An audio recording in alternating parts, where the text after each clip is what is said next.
The Phantom of Whitechapel, Science, Conspiracies, and Jack the Ripper. Welcome to this explainer, everyone. Today, we're diving straight into the hard facts, the speculative science, and the absolutely wild conspiracies surrounding history's most infamous cold case. We're unpacking the story of Jack the Ripper. It's a case that literally changed the way we understand crime. And honestly, it's a dark mystery that continues to frustrate and completely captivate investigators well over a century later. So let's get right into it. 5. That stark number right there represents the 5 canonical victims. We are talking about Mary Ann Nichols, Annie Chapman, Elizabeth Stride, Catherine Eddowes, and Mary Jane Kelly. These were real women, and their brutal murders in the late summer and fall of 1888 plunged the city of London into absolute sheer terror. Now, while some theorists argue there could have been more victims, or maybe even fewer, these 5 are the widely accepted canonical cases that strictly define this horrific spree. So, this brings us to the ultimate question we're investigating today. Can modern science catch a Victorian ghost? Think about it. Over 130 years later, can modern forensic techniques and psychological profiling finally close the book on a killer who seemingly just vanished right into the London fog? To figure that out, we have to look at both the historical reality of the crimes and the cutting-edge speculative science being applied to them right now. The Autumn of Terror, 1888.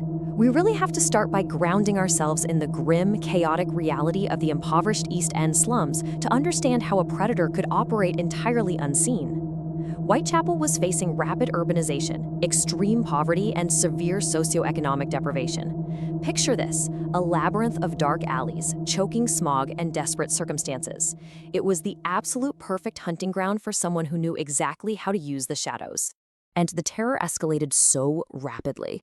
Just look at this timeline. In a span of just a few short months, starting with the first canonical murder on August 31st, finding the second victim on September 8th, and then those infamous double event murders on September 30th, the violence just skyrocketed. This really tight geographical clustering fueled massive public hysteria. When the killer struck twice in a single night on September 30th, people were completely paralyzed by fear. They realized this predator was striking with total impunity right in their own neighborhoods, leading all the way up to that final, unimaginably brutal canonical murder on November 9th. Now, what's really fascinating here is the stark contrast between the traditional 1888 policing methods and the actual threat they were facing. Victorian police were fundamentally ill-equipped for this. They relied on traditional visual surveillance, physical beat patrols, and eyewitness accounts. There was no fingerprinting, no blood typing, no crime scene tape. None of that existed yet.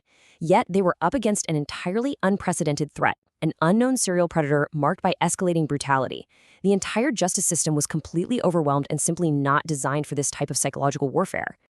The dawn of the mind hunter. With standard police tactics totally failing and public pressure literally at a boiling point, investigators made a radical decision. They turned to a police surgeon named Dr. Thomas Bond, and in doing so, they fundamentally changed the history of criminology forever. What they did was spark a crucial transition from merely looking at physical clues to actually examining the twisted psychology of the perpetrator.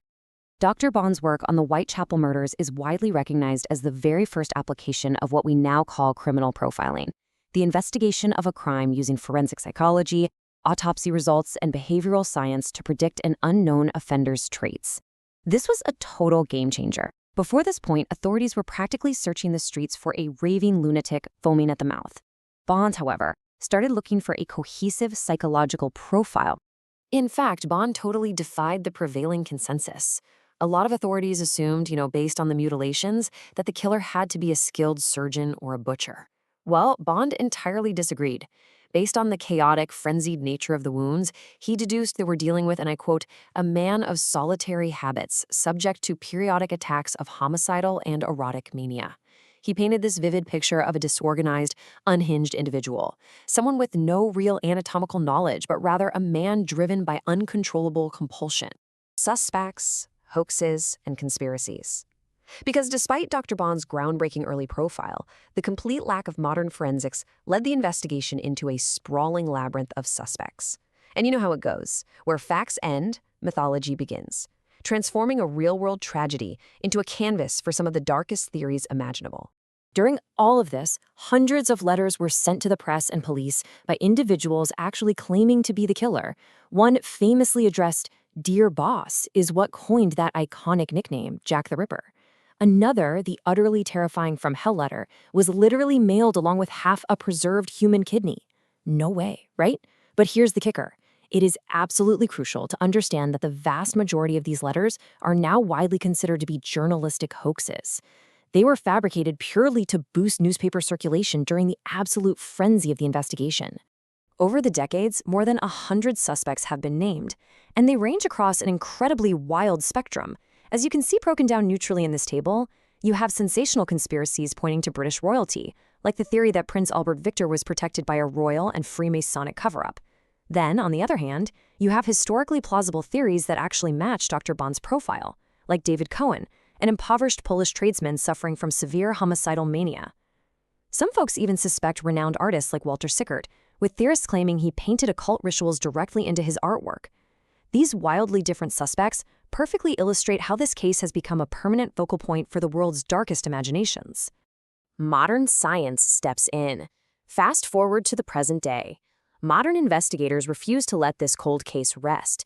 Instead, they're turning to speculative science, geographical profiling, and advanced technology to try and peer back through the fog of 1888. So, how exactly do you profile a ghost? Well, look at these steps. Step 1. Detectives meticulously gather the surviving 1888 witness statements. Step 2. They strip away all those notoriously contradictory accounts that really plagued the original investigation.